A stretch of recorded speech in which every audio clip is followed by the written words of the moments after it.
বউকে সন্দেহ করার আগে এই ভিডিওটা একবার দেখুন। আসলে সব মহিলা এক না, এই ভিডিওটা দেখলেই বুঝতে পারবেন। আরে ঠিক আছে, সমস্যা নেই, আমি সময় পেয়েই তোমার সাথে দেখা করতে আসবো। রাখি, আই লাভ ইউ। ভাইয়া একটা কথা বলি, তুমি এবার রাগ করো না। বাবির রুমে গেছিলাম, গিয়ে দেখি বাবি কার সাথে জানি ফোনে কথা বলতেছে, দেখা করার কথা বলতেছে। তারপর ছেলেকে আবার আই লাভ ইউ বলছে ফোনে।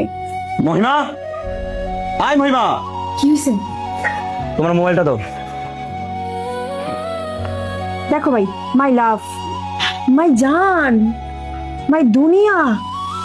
বুঝছিলাম না ভাবি, মানুষের একটা থাকে আর তোমার তিনটা। তোমার কি চরিত্র খারাপ নাকি? দেখছো ভাইয়া, তোমার কাছে এসে সত্যি কথাই আমি বলছি।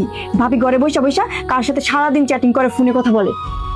ঠিক আছে, প্রথম নাম্বারটাতে ফোন কর। আল্লাহ ভাইয়া, তোমার শাশুড়ি কোনটা শোনা যাচ্ছে? Phone cut, phone cut. দ্বিতীয় নাম্বারটাতে ফোন কর।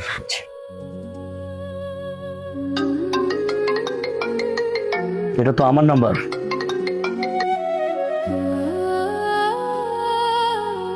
তৃতীয় নাম্বারটাতে ফোন দে।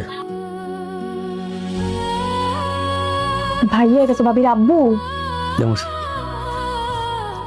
আসসালামু আলাইকুম আব্বা। আসলে ফোনটা ভুলে ঢুকে গেছে। হ্যাঁ, আমি একটু পর আপনাকে ফোন করব। ঠিক আছে, আসসালামু আলাইকুম। আপনি আবার ফোন চেক করছেন, তাও আবার আপনার বোনের কথায়। আফসোস, আপনি একবার আমাকেই জিজ্ঞেস করতেন যে কি হয়েছে।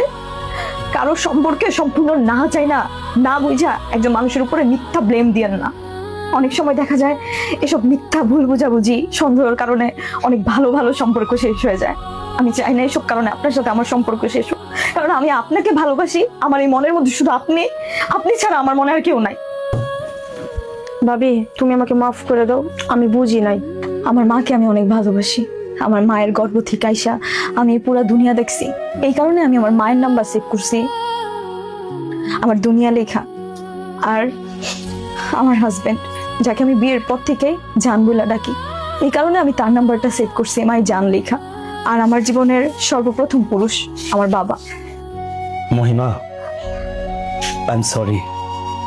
আসলে তোমাকে অনেক ভালোবাসি তো, এই জন্য তার কথাগুলা আমার মাইন্ডে আসলে অন্যরকম ভাবে কাজ করছে।